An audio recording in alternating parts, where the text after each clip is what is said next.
What do you do when the world around you starts to feel too small for what you see, for what you sense, for what you know? Do you adjust? Shrink yourself? Or do you learn to walk alone, even when the silence stings and being misunderstood feels heavier than being alone? There comes a moment, one no book, school system, or motivational speech ever warns you about, when you start to realize that thinking too deeply comes with a cost. Not because thinking itself is a burden, but because deep thought pulls you away from surface-level conversations, inherited beliefs, and the comfortable security that comes from following the crowd. And when that happens, something inside you shifts. You can't go back.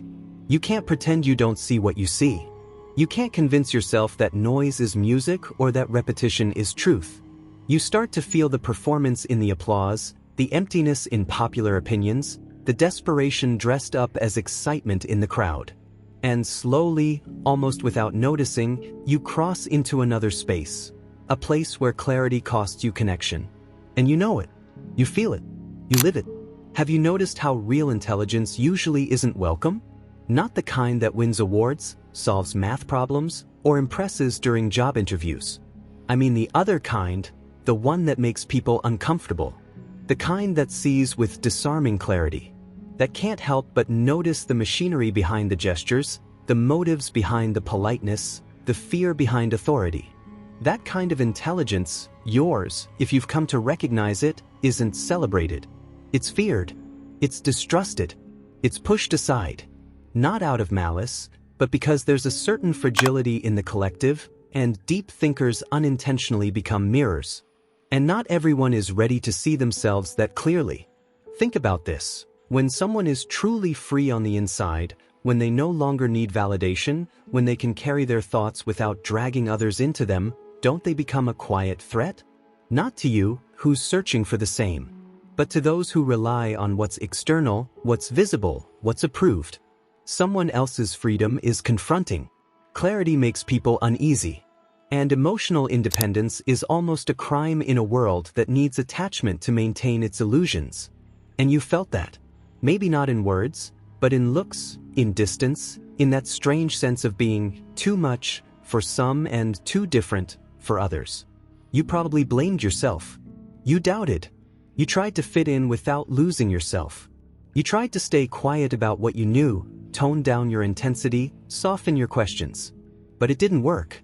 Because you can't shrink your soul to fit into spaces that were never made for it. You can't shut your mind off without paying a price worse than rejection, the price of betraying yourself. That's where Schopenhauer steps in, not to give you false comfort, but to offer an unfiltered look at human nature. He wouldn't tell you the world is going to change to embrace you. He'd say that what you think and feel is part of a rare, almost tragic, but deeply honest condition. Because deep intelligence isn't just a skill, it's a weight. Not because there's something wrong with you, but because there's something deeply false in what the world expects from you. They want you to be brilliant, but not disruptive. To observe, but not speak. To understand, but not question. To see, but not shine too much light. So what do you do with that? Do you disappear into the crowd? Cut off parts of yourself just to belong? Or do you learn to hold your gaze even when the world greets it with coldness? Look around. See how obedience is mistaken for education, imitation for success, loudness for leadership. See how criticism is read as arrogance, how independent thought is labeled rebellious, how quiet insight feels threatening. Is that a coincidence? It's fear. Not fear of you as a person, but fear of what you represent. The possibility of a mind that no longer buys into the script, that no longer needs permission to matter, that sees through the noise. And in that context, you become uncomfortable to be around. Not because you're hostile, not because you think you're better, but because you're not playing the same game. Because your mind wanders off. Because your eyes don't lie. Because your way of being in the world is an invisible form of resistance. And that's enough for some to push you away, without even knowing why. It's easier to label you as weird, distant, cold, or complicated. It's more comfortable to think you're wrong, that you overthink, that you're too serious or too intense. What they really can't name is the unease they feel when they realize they can't shape you. They can't win you over with approval. They can't shrink you down. And this is where you start to understand. The real power isn't in being understood, it's in understanding. It's not about being liked, but being yourself without asking. It's not about explaining who you are, but living it with quiet dignity. Because someone who truly sees you doesn't need an explanation. And anyone who demands one has already chosen not to see you. Society fears the individual it can't control, the one who doesn't fit its templates, who doesn't respond to its knee-jerk signals. It fears the person who thinks for themselves, because they're always the first to point out that the emperor has no clothes. And you, if you've made it this far with your awareness intact, you already know, there's no going back. The only thing you can do now is strengthen the space you've built inside. Turn your mind into shelter, your sensitivity into a shield, and your solitude into something sacred.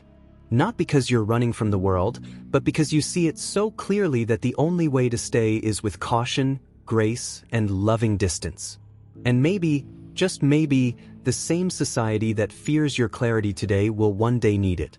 Because when crisis hits, when the noise fails and automatic answers stop working, people always turn back to the ones who never lost sight. The ones who stayed rooted, who held their minds steady, even when the price was exile. Maybe you're one of them. Maybe you always were. It's not easy staying clear-headed when everything around you seems to be begging you to forget. Sometimes you wish you didn't see so much, didn't think so deeply, didn't feel everything so intensely. Because there are days when simply being yourself feels like fighting a silent war. Not against others, but against that invisible pressure pushing you to let go of your truth just to fit in. But you weren't born to fit in. You were born to see. And that, even when it hurts, is a rare kind of privilege. You've learned to talk less, not because you have nothing to say, but because you know your words would fall on ears already drowning in noise. You've realized intelligence doesn't always echo, that sensitivity doesn't always move people, that truth doesn't always set you free. Sometimes, saying what you see means standing alone. Showing your clarity feels like signing your own social exile. And yet, you keep seeing. You keep feeling. You keep understanding.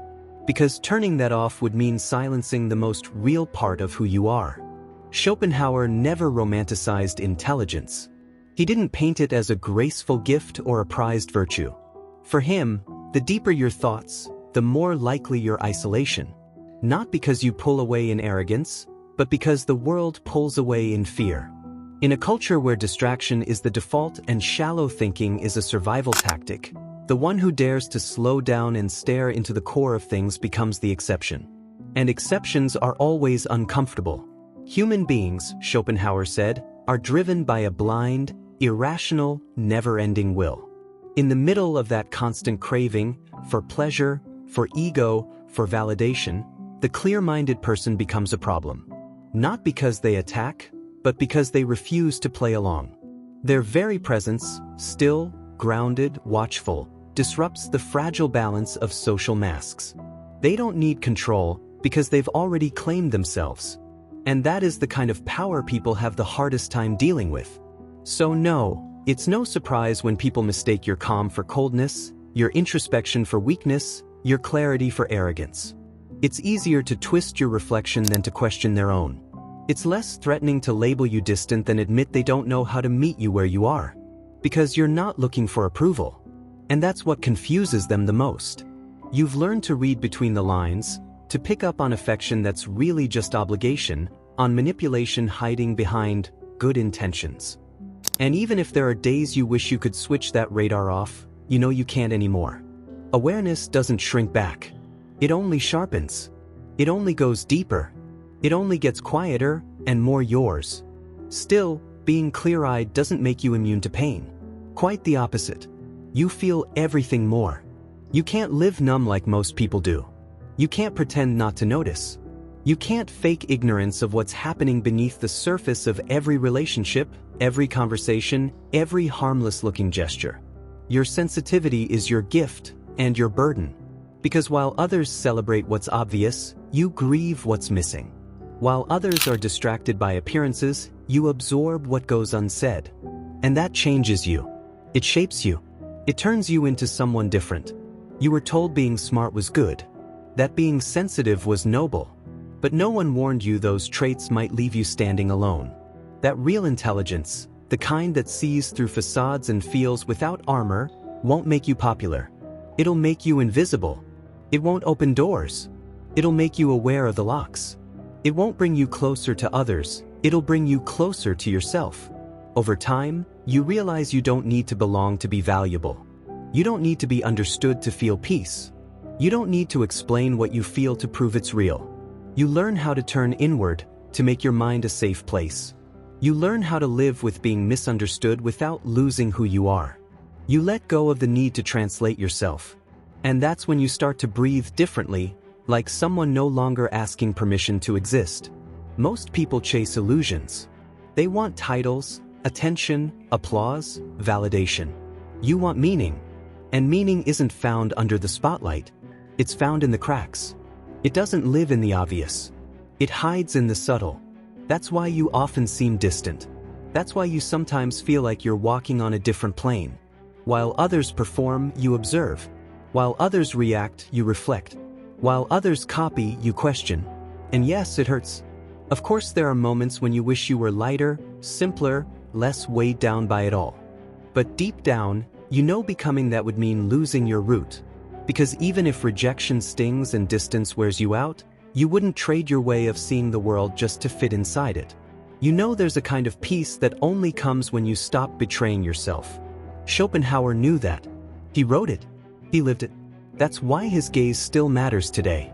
Because he understood, real intelligence isn't a light you shine outward. It's a fire that burns from the inside. It consumes your illusions. It melts your defenses. It empties you of the false, and leaves you with only what's real. And that's what you're doing even if you haven't noticed. You're walking through the discomfort of being fully conscious. You're shedding the need to please. You're learning to live with your own perspective, even if it means having no one to share it with. And that path, while solitary, carries a rare kind of dignity. Because the best kind of company doesn't come from a crowd. Comes from being in tune with yourself. And you're building that every time you choose silence over noise. Every time you choose to think instead of mimic. Every time you stay true to who you are, even when no one's watching. Every time you don't explain yourself. Every time you stand by your vision, even if you're standing alone. You might not see it now. You might feel out of place. But you're exactly where you need to be, right on the invisible border between what everyone accepts and what you can't stop questioning. In that narrow, fragile space where real freedom begins. Not the freedom to do whatever you want, but the freedom to not have to be someone else in order to exist. And even if it costs you, even if it stings, even if it's exhausting, you're not wrong. You're awake. You're alone, yes. But you are not lost. Maybe you didn't realize it at first. That feeling of not fitting in, of swimming against the current, of overthinking while the world just screams, what you thought was a flaw in your personality was actually the start of a quiet kind of power. A strength that doesn't need to shout, doesn't try to prove anything and has nothing to show off, but once it takes root in you, it makes you unbreakable. Not better than anyone. Not above them. Just deeply grounded in something no one can take from you. The way you see the world. Yeah, it's true, clarity gets exhausting. It makes you slow down while everyone else rushes ahead. It makes you fall silent when the crowd gets loud. It makes you feel everything while everyone else is busy numbing out. But that same clarity is what keeps your soul alive, when so many others have hollowed themselves out just to belong. You weren't made to copy patterns, to meet expectations, or to play a role someone else wrote for you. You came here to question, to transform, to hold what others can't see, just with your gaze. And that's not arrogance. That's integrity. What Schopenhauer understood, and what you're starting to realize, is that deep intelligence isn't some shiny badge you wear for the world to admire. It's more like an inner exile. A private landscape where most people can't follow, where words fall short, and where seeing clearly comes at the cost of connection. But it's also the only place where you can be completely yourself, without breaking into pieces, without explaining, without shrinking your truth just to be accepted. You didn't choose to live like this. You didn't set out to see through things, or to feel life more deeply than others. You just noticed. One day it hit you. And after that, you couldn't unsee it. There's a kind of point of no return in consciousness. Once your eyes open, they don't close again. And that's what sets you apart. That's what defines you. That's also what saves you. Sometimes, in the quiet of your inner world, you wonder if it's worth it. If it wouldn't have been easier to just keep your head down, go with the flow, accept what everyone else calls normal. But then you remember how many times you felt like you were losing your soul trying to fit in. How many times you smiled without meaning it, explained yourself to people who weren't really listening, wore a mask just so others wouldn't feel uncomfortable. And it was in that deep, existential fatigue that you finally understood, yes, authenticity hurts. But the pain of faking it? That's unbearable. Don't get it twisted. You're not alone because something's broken in you. You're alone because you refuse to break yourself just to fit in. And that choice, that quiet, invisible act of self-respect, sometimes you don't even see it for what it is. But it's there. Every time you choose truth over applause. Every time you stand by yourself when the world turns its back. Every time you allow yourself to think differently, even if it costs you the comfort of fitting in. Intelligence mixed with sensitivity creates a kind of awareness that can't be faked. It's not cynicism. It's not cold detachment. It's not superiority. It's something else entirely. A raw, piercing clarity that sees past words, catches the tiniest cues, and calls out the fake morality dressed up as virtue. And that, though it can feel like a curse, is your compass. It keeps you from getting completely lost, even when you're walking alone. It reminds you that you're still on the right path, even when there's no map and no one walking beside you. Maybe society will never applaud this way of being. Maybe a lot of people will keep thinking you're too much, that you overthink everything, that you should just simplify. But you know the truth, complexity isn't a flaw. It's depth. And in a world addicted to shortcuts, to ease, to surface-level everything, you are the outlier. A necessary disruption. A living reminder that there are still minds out there that won't fold, hearts that won't harden, and souls that won't be sold. And yeah, you get it. People are uncomfortable around that. Authenticity always makes people squirm. Because when someone dares to be fully themselves, they reflect back everything others are hiding. And most folks aren't ready to see themselves without the mask. That's why they fear you. Not you as a person, but what you represent. You're a different possibility. A way of being that doesn't play by the system's rules. A mind that can't be manipulated. A heart that won't be conditioned. And then something changes. You stop needing to be understood. Not because you stopped caring, but because you've learned that the ones who really get you won't need explanations. They'll feel it, quietly, without asking you to shrink it down for them. Because understanding the language of depth isn't about being smart, it's about being real. And when someone's living from that same truth, they'll recognize it in you instantly. So, you begin to connect differently. Not with more people, but with better connections. Deeper, truer, freer. Because when you no longer need to impress anyone, you attract people who have nothing to prove. When you stop forcing connection, you find companionship in the margins, in the quiet, in the eyes that don't judge. Maybe just a few, but real ones. And that's enough. You even start to see rejection differently. It's not a wound anymore, it's a filter. It's not punishment, it's guidance. Because every time someone pulled away because you thought too much, felt too deeply, or didn't play along, it wasn't a loss. It was a clearing. It was life saying, you don't need that. And even if it stung, part of you felt grateful. And that's when you realize, you're not a victim of the world. You're just someone who saw too much to keep playing along. Someone who chose to live from the inside out, even if that meant losing the outside world's approval. Someone who knows now that being truly seen by a few is better than being accepted by many for a version of you that isn't even real. This kind of intelligence doesn't make you better than others. But it demands more from you. It asks for courage, to stand your ground when the world rejects you. It asks for patience, to watch without reacting. It asks for strength, to speak your truth even when your voice shakes. And more than anything, it asks for love. Love for yourself. For who you are without the edits. Without the need to justify. Without the need to please. And over time, without even trying, you start to inspire. Not through speeches. Not through trying to prove anything. Just by being. Because in a world that rewards performance, there's something deeply radical about someone who chooses to be real. And that kind of presence? It leaves a mark. You are that mark. You're proof that it's possible to think deeply without losing heart. To feel intensely without falling apart. To be alone without growing bitter. You're the exception that proves there are still souls awake in the noise. And that's no small thing. That, maybe, is everything.